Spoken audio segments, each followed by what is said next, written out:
नमो लोय सौवसाहुं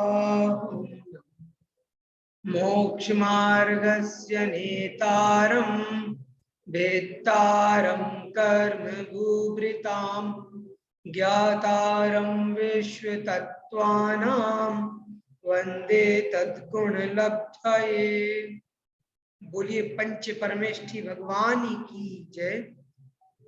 देवादिदेव श्री आदिनाथ भगवान की जय। द्वादशांगमयी जिनवाणी माता की जय। संत शिरोमणि आचार्य भगवंत श्री 108 विद्यासागर जी महाराज की जय।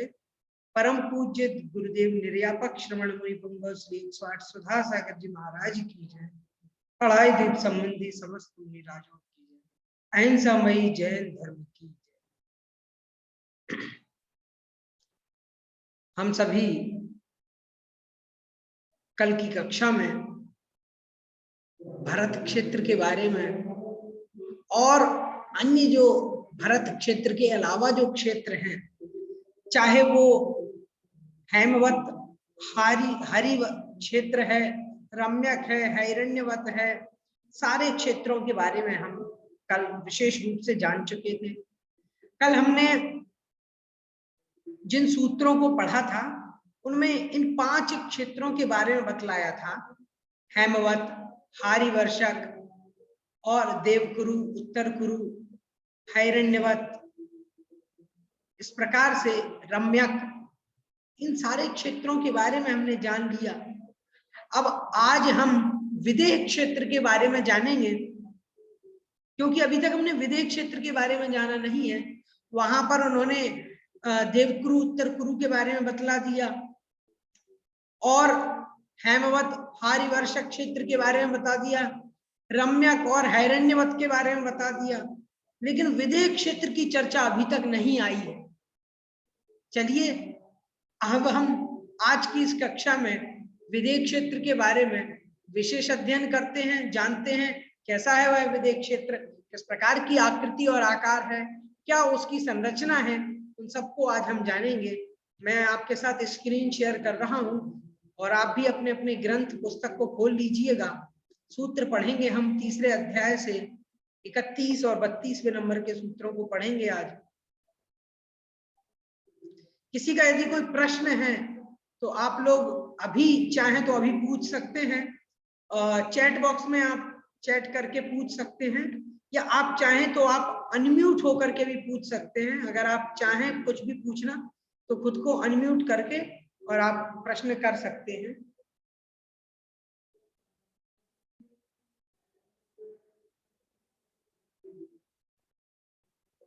कोई भी आपका प्रश्न है तो आप पूछ सकते हैं।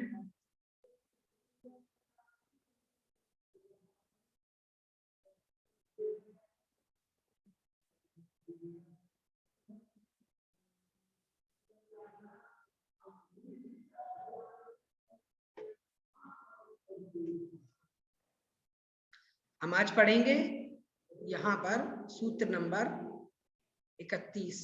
विदेह क्षेत्र की स्थिति क्या है उसको यहाँ बतलाया गया है। स्क्रीन पर आप देख रहे हैं सूत्र क्रमांक, देखिएगा इसका उच्चारण कैसे करना है। विदेहेषु संख्येय कालाः, विदेहेषु संख्येय कालाः, विदेहेषु संख्येय कालाः। सूत्र है 31वें नंबर का। इसमें बताया है कि विदेहेषु मतलब जो विदेह क्षेत्र हैं, उन विदेह क्षेत्रों में संख्येय कालाः मतलब संख्येय, संख्यात, असंख्येय होता तो होता असंख्यात, तो संख्येय मतलब संख्यात वर्ष की, संख्यात काल की आयु वाले लोग वहां पर रहते हैं।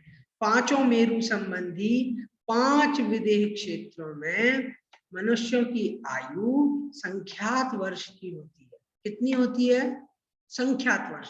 मतलब जो विदेह क्षेत्र है ना, इन क्षेत्रों में लोग असंख्यात वर्ष वाले नहीं होते, संख्यात वर्ष वाले होते हैं। कैसे होते हैं? ये होते हैं दुष्मा सुषमा काल के समान।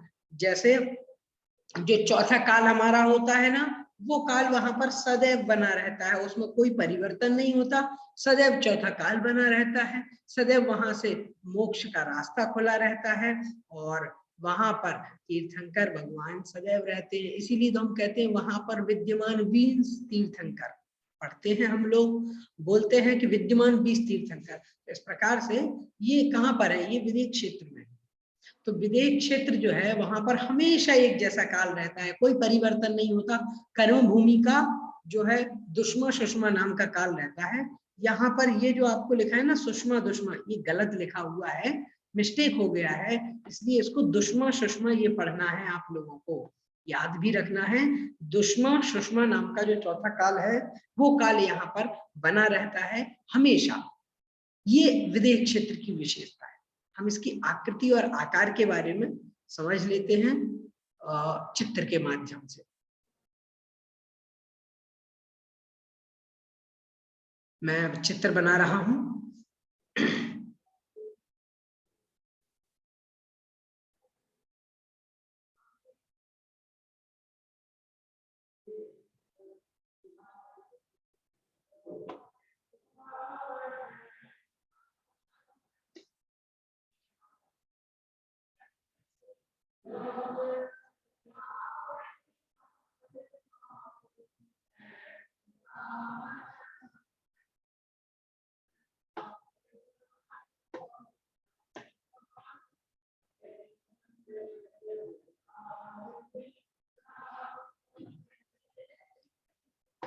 ये रहा हमारा, ये हमने एक जम्बू द्वीप बना लिया है।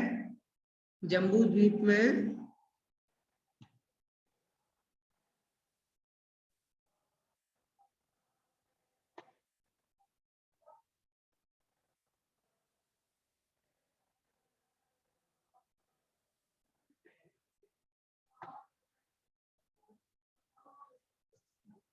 और ये हमारा एक पहला पर्वत हो गया, ये दूसरा पर्वत हो गया,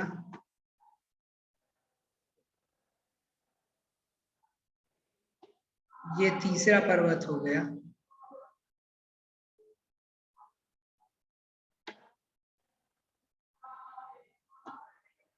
ये जो है चौथा पर्वत हो गया,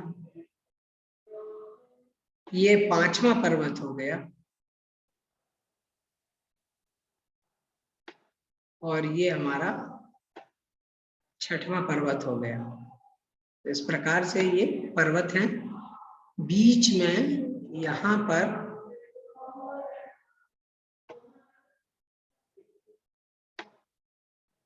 सुमेरु पर्वत है। थोड़ा इसका आकार ठीक नहीं हो रहा है, मैं फिर से बनाता हूँ।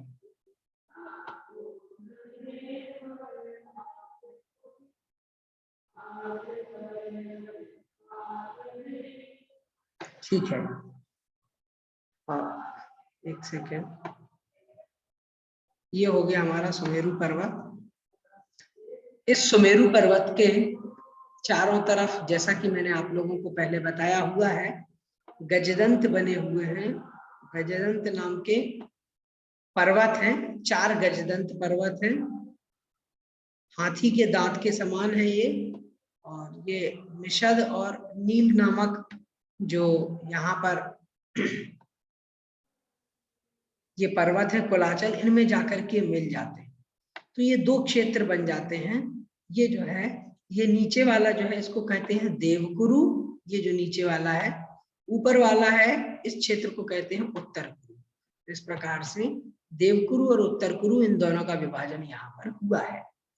अब इसमें क्या है कि ये जो है, ये विदेह क्षेत्र जो है, इस विदेह क्षेत्र के बीचों बीच मेरु पर्वत है, और ये यहाँ पर गजदंत बन गए।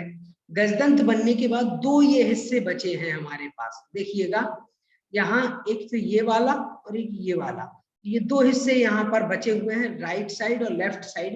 इन दोनों के बीच में यहाँ पर आप देखेंगे तो इस विदेह क्षेत्र में यहाँ एक नदी निकलती है, नदी जो है मैं बता रहा हूं कहाँ से निकलती है। ये जो आप कहेंगे यहाँ सुमेरु पर्वत से तो कोई नदी निकलती ही नहीं है, तो अब दिखा दे रहा हूं आप लोगों को। यहाँ ये जो पर्वत है ना, यहाँ से होते हुए ऐसी ऐसी एक नदी निकलती है, ये ठीक है। और ये जो पर्वत है, यहाँ पर एक जो तालाब है, यहाँ से यहाँ एक नदी निकलती, तो कुल मिलाकर के 2 नदियां निकलती हैं, ठीक है।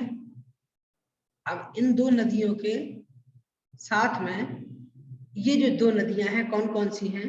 सबसे पहले यहाँ जो एक जो नदी यहाँ इस तरफ को जा रही है, यहाँ से आते हुए निकलती है जो, उसको नदी को कहते हैं सीता नाम की नदी। और यहाँ से जो नदी निकलती है उस नदी को हम कहते हैं सीतोदा नामक नदी, ठीक है। तो सीता और सीतोदा ये 2 नदियां यहाँ पर निकलती हैं। अब आप देखेंगे कि यहाँ पर अब 4 पार्ट हो गए हैं। ये जो आप देख रहे हैं ना विदेह क्षेत्र को, इसके 4 पार्ट हो गए। पहला तो हो गया, एक ये हो गया, दूसरा ये हो गया, ये जो देख रहे हैं दूसरा वाला ये हो गया है, ये जो है ये तीसरा वाला हो गया, और ये जो आप देख रहे हैं ये चौथा वाला हो गया। तो विदेह क्षेत्र कितने भागों में बट गया है? अब 4 भागों में बट गया है। अब ये जो 4 भागों में बटा हुआ है, इसमें जो अब ये जो विदेह क्षेत्र है, इस विदेह क्षेत्र में कुल 32 विदेह हो जाते हैं। मतलब इसके भी अब एक एक के 8 भाग होंगे। मतलब ये जो है यहाँ पर 8-8 नगरियां बनी हुई हैं। ये आप देख रहे हैं यहाँ पर क्रमशः 8 नगरियां होती हैं।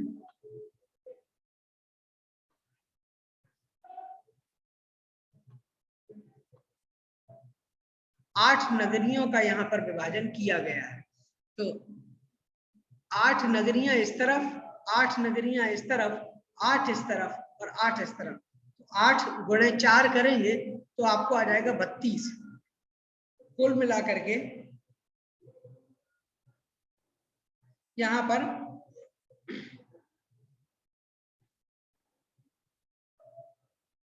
पर ये सारी जो नगरियां हैं वो नगरियां मिलकर के हमारे सामने आ जाती हैं।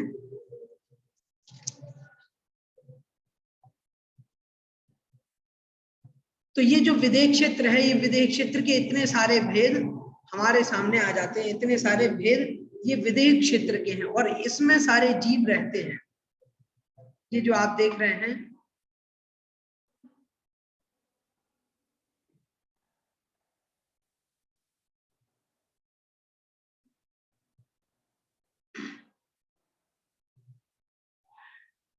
ये जो विदेह क्षेत्र है, इस विदेह क्षेत्र में आप चारों तरफ देखेंगे तो यहाँ पर जो 32 नगरियां हैं, इन 32 नगरियों में एक साथ चाहे तो 32 मुनिराज भी जन्म ले सकते हैं। मतलब 32 तीर्थंकर हो सकते हैं, मुनिराज नहीं, तीर्थंकर एक साथ 32 हो सकते हैं। और 32 अगर एक साथ हो जाएंगे तो 32 भी हो सकते हैं, लेकिन कम से कम एक क्षेत्र में एक तो तीर्थंकर होंगे ही होंगे। जैसे ये मैंने 4 भाग किए हैं, तो कम से कम इस विदेह क्षेत्र में, ये जो विदेह क्षेत्र आप देख रहे हैं, इसके जो 4 पार्ट हमने किए हैं, इसके भी ये जो विदेह क्षेत्र है, इसके भी उन्होंने बतलाया कि इसमें भी एक एक तीर्थंकर तो होंगे ही। तो कम से कम एक विदेह क्षेत्र में 4 तीर्थंकर तो पाए ही जाएंगे। जैसे ये गिनती आपको दिख रही है 1 2 3 4, तो एक एक तीर्थंकर सब जगह होगा। तो कुल मिलाकर के कम से कम एक तीर्थंकर तो वहां पर होने ही चाहिए, ये नियम है। और ऐसे ही 5 जो है 5 विदेह क्षेत्र हैं संपूर्ण 2.5 द्वीप में। तो उन 5 को भी बताएंगे जब अपन चर्चा करेंगे कल या परसों, तब उस समय हम 5ओं को बतलाएंगे, क्योंकि अभी उसका प्रसंग नहीं है। हम जबरदस्ती उस तरफ चलेंगे तो हमारा प्रकरण भी छूट जाएगा और जो हम समझना चाहते हैं वो बात हमारी अधूरी रह जाएगी। इसलिए अभी उस बात को नहीं कह रहे हैं। अभी बस इतना ही समझ लीजिए कि यहाँ पर ये विदेह क्षेत्र का विभाजन किया है। यहाँ पर नगरियां हैं और यहाँ पर विजयार्थ पर्वत है, ये जो आप देख रहे हैं।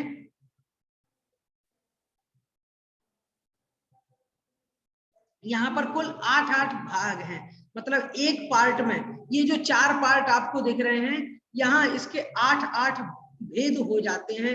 यहाँ पर यहाँ से जो है नदियां निकलती हैं, विजयार्थ पर्वत भी है, यहाँ पर सारी गणना की गई है। और वो पूरा एक बहुत, अगर आपको समझाने के लिए समझाना पड़ेगा तो वो बिना चित्र के मुश्किल हो जाएगा। तो मैं आपको कल जरूर चित्र लेकर के आऊंगा और चित्र आपको यहाँ से दिखाऊंगा, तो आप लोगों को काफी कुछ चीजें क्लियर हो जाएंगी और समझ में आ जाएगी। तो यहाँ पर बस इतना जरूर समझ लीजिए आप लोग कि सबसे बड़ा क्षेत्र है विदेह नामक क्षेत्र। इसमें हमेशा चौथा काल और कर्म भूमि रहती है और साथ ही साथ में यहाँ पर महापुरुष हमेशा बने रहते हैं। तो यहाँ पर जो आयु होती है वो आयु यहाँ पर कितनी होती है, संख्यात वर्ष की आयु होती है। यहाँ पर कितनी आयु, संख्यात वर्ष की, असंख्यात वर्ष की नहीं होती है। मतलब अधिक से अधिक आयु अगर यहाँ पर होगी तो कितनी आयु होगी,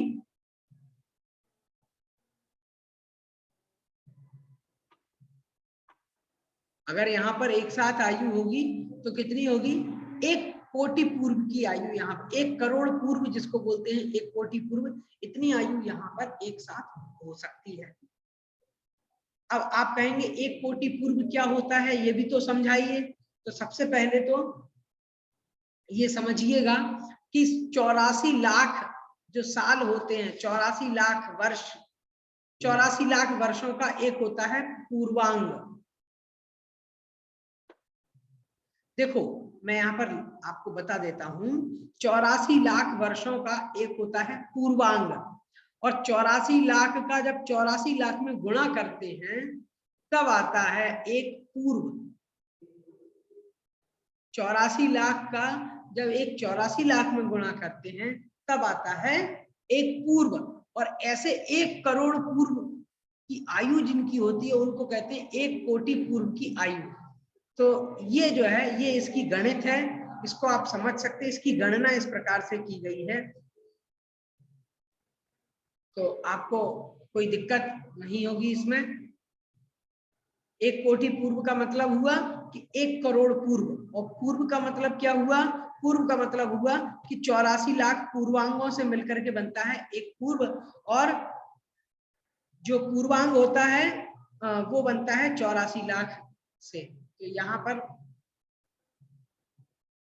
ये सारी गणना इन्होंने बतलाई है कि 84 लाख वर्ष का एक पूर्वांग होता है और 84 लाख पूर्वांग का एक पूर्व होता है। इसलिए 84 लाख को 84 लाख से गुणा करने पर जो ये संख्या यहाँ पर आई हुई है, ये संख्या इतने वर्ष यदि हो जाए तो उसको एक पूर्व कहते हैं। ऐसे 1 करोड़ पूर्व मिलेंगे तो इतनी आयु 1 कोटि पूर्व की आयु होती है, जिसको सबसे दीर्घ आयु कह सकते हैं, उत्कृष्ट आयु कह सकते हैं। 1 कोटि पूर्व की आयु होती है ऐसे जीवों की। तो यहाँ पर ये इन्होंने बतलाया कि ऐसे विदेह क्षेत्र में जीव रहते हैं जिनकी आयु 1 कोटि पूर्व की होती है। अधिक से अधिक, कम से कम अंतर्मूर्त की आयु हो सकती है, अधिक से अधिक 1 कोटि पूर्व की आयु हो सकती है। वहां पर हमेशा तीर्थंकर पाए जाते हैं विदेह क्षेत्र में, और वो जो तीर्थंकर हैं वो 3 कल्याणक वाले भी हो सकते हैं, 5 कल्याणक वाले भी हो सकते हैं, और 2 कल्याणक वाले भी हो सकते हैं। इस प्रकार से उनका भेद हो सकता है। अब आपके मन में आ रहा होगा बिना पंच कल्याणक के, मतलब 5 कल्याणक जिनके नहीं है, 3 और 2 कल्याणक वाले कैसे तीर्थंकर हो सकते हैं भाई, उनको आप कैसे तीर्थंकर कह रहे हैं। इसके बारे में बताया है कि उनको जो जीव हैं, मान लीजिए तुरंत उनके परिणाम बन गए कि उन्हें तीर्थंकर प्रकृति का उन्होंने बंद कर लिया और तुरंत ही तीर्थंकर प्रकृति उदय में आ गई, और उन्हें उसी भाव से अगर मोक्ष जाना होगा तो फिर उसी भाव में उनका ज्ञान कल्याणक और मोक्ष कल्याणक हो जाएगा, 2 कल्याणक उनके हो जाएंगे। और यदि उनके गृहस्थावस्था से ही उन्होंने कुछ ऐसा कर लिया जिससे तीर्थंकर प्रकृति बंद हो गया, तो फिर उनका दीक्षा कल्याणक, जिसको तप कल्याणक कहते हैं, और ज्ञान कल्याणक और मोक्ष कल्याणक, ये 3 कल्याणक उनके हो सकते हैं। किनके? तीर्थंकर भगवानों के इतने कल्याणक हो सकते हैं। तो ये बात यहाँ पर हमें समझ में आ गई है। अब आगे भरत क्षेत्र का विस्तार कितना है उसके बारे में अपन पढ़ लेते हैं, नहीं तो आप कहेंगे कि एक ही सूत्र पढ़ पाए और समय भी हमारा हो गया है। हाँ, इसलिए यहाँ पर हम इस सूत्र को पढ़ेंगे। ये सूत्र जो है 32वें नंबर का सूत्र है। तो देखिएगा, सूत्र नंबर 32वां है, भरतस्य विष्कंभो जम्बूद्वीपस्य 90% भरतस्य विष्कंभो जम्बूद्वीपस्य 90% ठीक है। भरतस्य विष्कंभो, विष्कंभो बोलना है, जम्बू द्वीपस्य, कब कुछ लोग जम्बू दीपस्य बोल देते, जम्बू दीपस्य नहीं है, दीप नहीं है, द्वीप है, द्वीप। जम्बू द्वीपस्य 90% इस प्रकार से आपको बोलना है। इसमें बतलाया है कि भरतस्य, भरत क्षेत्र का, विष्कंभो मतलब विस्तार कितना है, तो कहा जम्बू द्वीपस्य, जम्बू द्वीप का 90% शत माने होता है 100, 90 माने होता है 90, 90 माने 90, शत माने 100, हो गया 90 मतलब 190। इनको मिला दो, 100 और 90 को मिलाएंगे तो कितना बचेगा, 190। तो कहा है भरत क्षेत्र का विस्तार कितना है, 190। कितना, जम्बू द्वीप का 190वां भाग है, जम्बू द्वीप का 190वां भाग है भरत क्षेत्र। अब देखो, भरत क्षेत्र का विस्तार हमने पहले कितना पढ़ा था, सूत्र पढ़ा था हम लोगों ने, एक याद आ रहा है आप लोगों को, भरतः षड्विंशति पंचयोजन शत विस्तारा, ये सूत्र हम लोगों ने जो पढ़ा था उसी सूत्र की बात यहाँ पर आ रही है। तो यहाँ पर उसी सूत्र में जो बतलाया गया था कि भरत क्षेत्र का विस्तार है 526 सही 6/19।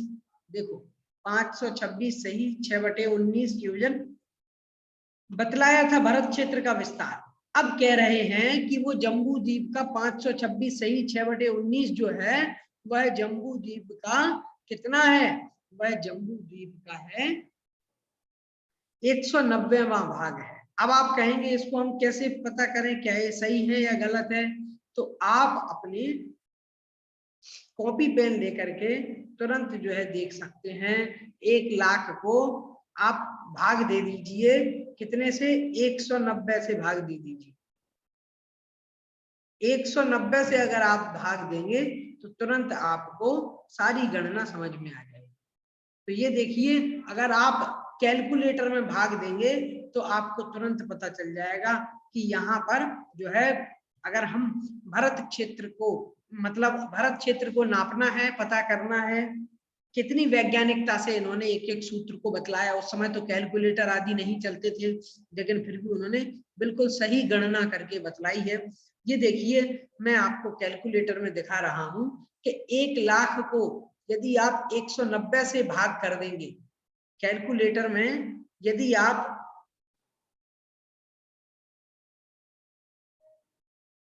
190 से भाग कर देंगे तो तुरंत आपको 526 और 3.15789 ये आ जाएगा। तो उससे पता चल रहा है कि 526 सही 6/19 जो विस्तार बतलाया गया है ये बिल्कुल करेक्ट है, बिल्कुल सही है। तो आप इसको अपने अपने कैलकुलेटर से, कंप्यूटर से, मोबाइल से, किसी से भी आप जो है जांच सकते हैं, पता कर सकते हैं। तो ये तो इसमें बतलाया कि इसका विस्तार कितना है। तो यहाँ पर इन्होंने इसके बारे में बतलाया कि ये जो भरत क्षेत्र है वह 190वां हिस्सा है। अब आगे दूसरा जो द्वीप है उसका नाम है धातकी खंड। तो अब धातकी खंड के बारे में यहाँ पर बता रहे हैं, उसकी रचना कैसी है उसके बारे में बता रहे हैं 33वें नंबर के सूत्र में। आइए हम सभी इसका उच्चारण करते हैं, पहले इसको पढ़ेंगे। द्विर्धातकी खंडे, द्विर्धातकी खंडे, द्विर्धातकी खंडे। ये जो सूत्र है, इस सूत्र में बतलाया है द्विहि मतलब दुगना है, दो है। क्या? तो कह रहे हैं धातकी खंडे, धातकी खंड में सब कुछ दो दो है। द्विहि धातकी खंडे, धातकी खंड में सारी रचनाएं कितनी हैं? दो दो रचनाएं। कितनी है? दो दो रचनाएं हैं सारी। किस किस की दो दो है? तो जो जो जो यहाँ पर जम्बू द्वीप में है, वही धातकी खंड द्वीप में डबल डबल है, दुगना दुगना है। कैसे है? चलो चित्र के माध्यम से हम समझ लेते हैं, नहीं तो फिर आप लोग कहेंगे कैसे है, कैसी रचना है, ये तो गोल है बिल्कुल, ये तो गोल है थाली के आकार का, और वो जो है वो चूड़ी के आकार का है, तो कैसे समझेंगे? चलो मैं आपको चित्र बना करके अभी बता देता हूँ, इससे आप लोगों को ये समझ में भी आ जाएगा, कोई दिक्कत भी नहीं होगी। तीसरा अध्याय, चौथा अध्याय, ये दोनों अध्याय बहुत समझने के। क्यों समझने के हैं? इसलिए समझने के हैं क्योंकि इसमें चित्र वगैरह बना करके एक एक बात को स्पष्ट बतलाया गया है।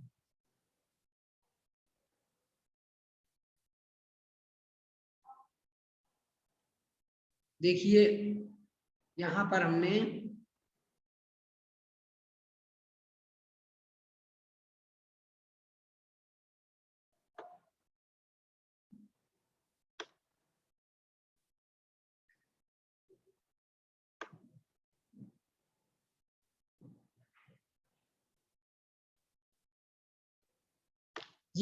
एक चित्र बनाया, आप लोगों को दिख रहा होगा। ये जो गोल हमने बनाया है, इसके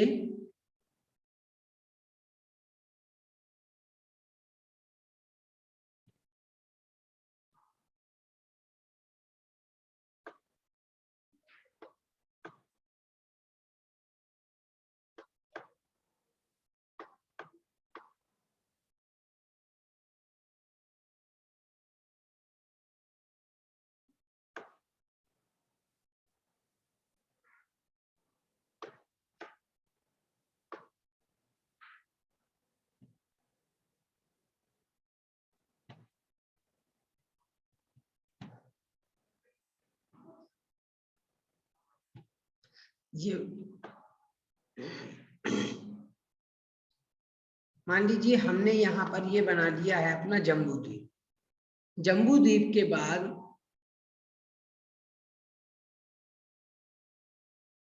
हमने यहाँ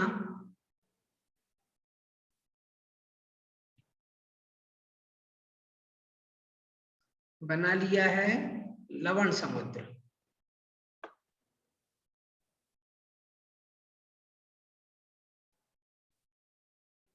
ये देखिएगा, ये एक पीली लाइन थी, ये पीला है, ये है जम्बू द्वीप, ये आ गया लवण समुद्र। लवण समुद्र के बाद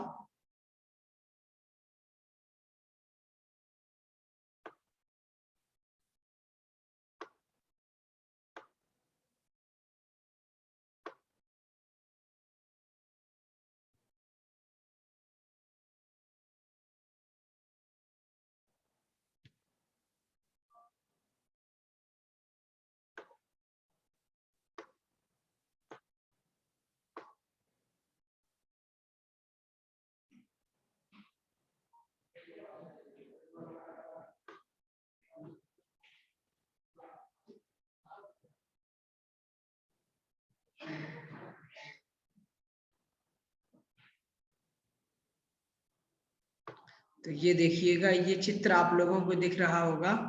यहाँ पर ये चित्र कुछ ठीक नहीं बन पा रहा है, समस्या हो रही है चित्र बनाने में। फिर से चित्र बना रहा हूं यहाँ पर। ये मान लीजिए ये हमारा जम्बू द्वीप है, ये हमारा लवण समुद्र हो गया, और उसके बाद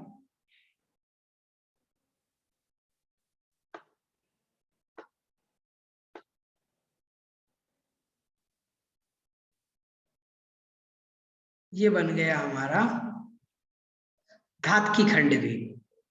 तो अब मैं आपको बता देता हूं कि ये जो हमारा जम्बू द्वीप है, इस जम्बू द्वीप में 6 पर्वत हैं। आपको मैंने पहले भी बता दिया है, 1 2 3 4 5 6, इस प्रकार से 6 पर्वत हैं यहाँ पर, ये जम्बू द्वीप में है। और जम्बू द्वीप के बाद जो लवण समुद्र है, उसमें तो समुद्र ही है, तो उसमें तो कोई विशेष रचना है नहीं, कोई द्वीप समुद्र आदि नहीं है, मतलब उसमें तो कोई विशेष पर्वत वगैरह नहीं है। ये जो आप देख रहे हैं लवण समुद्र जो है, इसमें तो पूरा पानी पानी भरा हुआ है।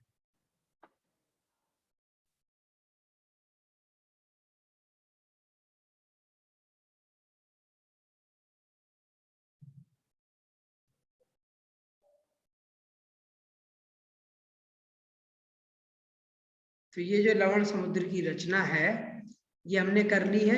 हमने चारों तरफ इसमें पानी पानी बना लिया।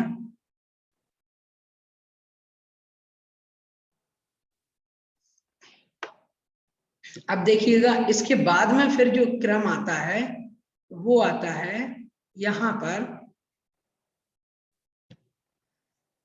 इन दोनों का। ये जो धातकी खंड द्वीप, जो ये वाला जो बड़ा वाला द्वीप है, इस धातकी खंड के बीच में यहाँ पर पर्वत है एक। ये देखिए, इस पर्वत को बोलते हैं इक्ष्वाकार पर्वत। इस पर्वत को बोलते हैं इक्ष्वाकार। इक्ष्वाकार का मतलब क्या होता है? इशु मतलब होता है बाण, जो धनुष के साथ प्रयोग में आता है बाण। तो कहते हैं इशु मतलब वो सीधा होता है, तो उसी के आकार के ये जो बाण हैं, बाणों के आकार वाला ये पर्वत है, बिल्कुल सीधा है ना, इसलिए इसका नाम इक्ष्वाकार नाम का पर्वत। अब कहते हैं यहाँ पर जैसे आपने बतलाया था कि बीचों बीच यहाँ पर सुमेरु पर्वत है यहाँ, तो यहाँ पर भी एक मेरु पर्वत हो गया। तो यहाँ पे सब कुछ दो दो है, तो दो दो मेरु हो गए। यहाँ पर 6 पर्वत थे, तो यहाँ भी उन्होंने 6 पर्वत बनाए, जैसे 1 2 3 फिर 4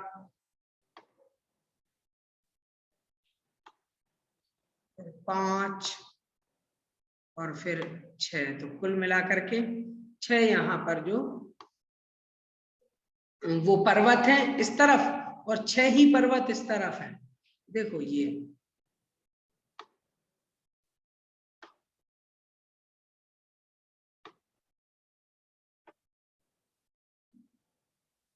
6 पर्वत इस तरफ हो गए, 6 पर्वत इस तरफ हो गए। कुल मिलाकर के यहाँ पर इसमें धातकी खंड में कितने पर्वत होंगे? धातकी खंड में पर्वतों की संख्या होगी 12। कितनी होगी? 12 की संख्या होगी धातकी खंड। तो कुल मिलाकर के यहाँ 6, देखो 1 2 3, ये 3 पर्वत इस तरफ है, उसके बाद 4 5 और 6, ये 6 पर्वत हैं। बीच में जो देख रहे हैं आप, ये है इक्ष्वाकार नाम का पर्वत है। ऐसे ही ये पर्वत ले लीजिए, 1 2 3, उसके बाद में फिर 4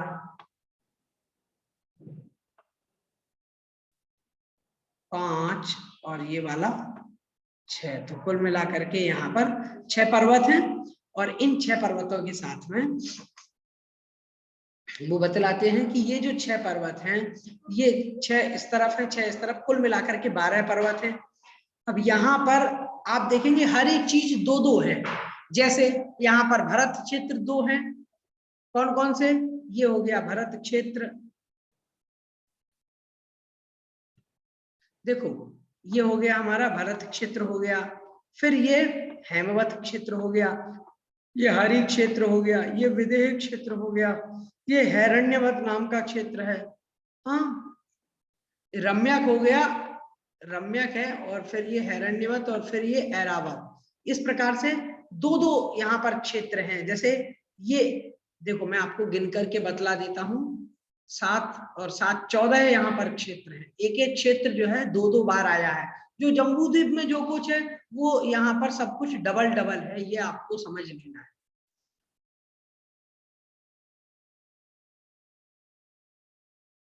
तो देखना यहाँ पर ये भरत क्षेत्र एक ये हो गया, एक भरत क्षेत्र ये हो गया। हाँ, उसके बाद ये हेमवत क्षेत्र हो गया, ये हेमवत क्षेत्र हो गया, ये रम्यक क्षेत्र हो गया, ये रम्यक क्षेत्र हो गया। हाँ, ये विदेह क्षेत्र हो गया, ये भी विदेह क्षेत्र हो गया। हाँ, अब उसके बाद में ये रम्यक क्षेत्र, ये हैरण्यवत क्षेत्र, ये ऐरावत क्षेत्र। कुल मिलाकर के 7 क्षेत्र इस तरफ हैं, 7 क्षेत्र इस तरफ हैं, 6 पर्वत इस तरफ हैं, 6 पर्वत इस तरफ हैं।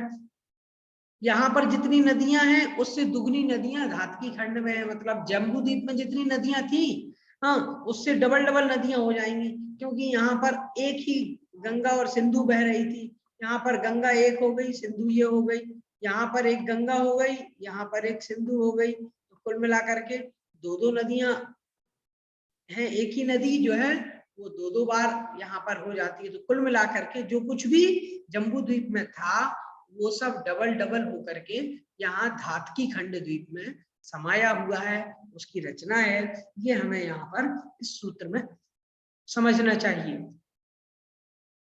तो अब इससे संबंधित यदि आप लोगों में से किसी का कोई प्रश्न है तो आप पूछ सकते हैं अभी, और यदि प्रश्न नहीं है तो फिर हम आज ही इसको कक्षा को अभी समाप्त करेंगे और फिर अगले सूत्रों पर कल चर्चा करेंगे, क्योंकि विषय थोड़ा सा एक एक सूत्र को समझाने में समय तो लगता है। अगर हमने अभी शुरू कर दिया तो फिर वो सूत्र पूरा नहीं हो पाएगा। तो देखिएगा, यहाँ पर 12 पर्वत हैं, जो दातकी खंड है उसमें 12 पर्वत हैं, 2 मेरु हैं, क्योंकि जम्बूद्वीप में एक है तो यहाँ पर 2 मेरु हैं। यहाँ पर 2 भरत क्षेत्र हैं, 2 ऐरावत क्षेत्र हैं, 2 हैरण्यवत क्षेत्र हैं, मतलब कुल मिलाकर के यहाँ पर 14 क्षेत्र हैं और 12 जो है 12 पर्वत है कुलाचल। और यहाँ पर आप देखेंगे ना तो यहाँ इस धातकी खंड द्वीप में नदियां भी 28 नदियां हैं। जम्बू द्वीप में 14 नदियां थी, यहाँ पर 28 नदियां, सब कुछ डबल डबल है, ये आपको यहाँ पर समझ लेना चाहिए। तो आज की इस कक्षा में हमने धातकी खंड द्वीप को समझा है, जाना है।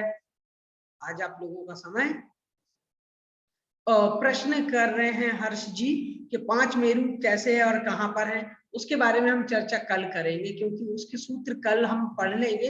ढाई द्वीप की पूरी संरचना कल बनाएंगे नक्शे के साथ में, उसको समझेंगे और फिर उसके बाद में आपको 5 मेरु के बारे में बताएंगे। आज यहीं पर समाप्त करते हैं। बोलिए जनवाणी माता की जय।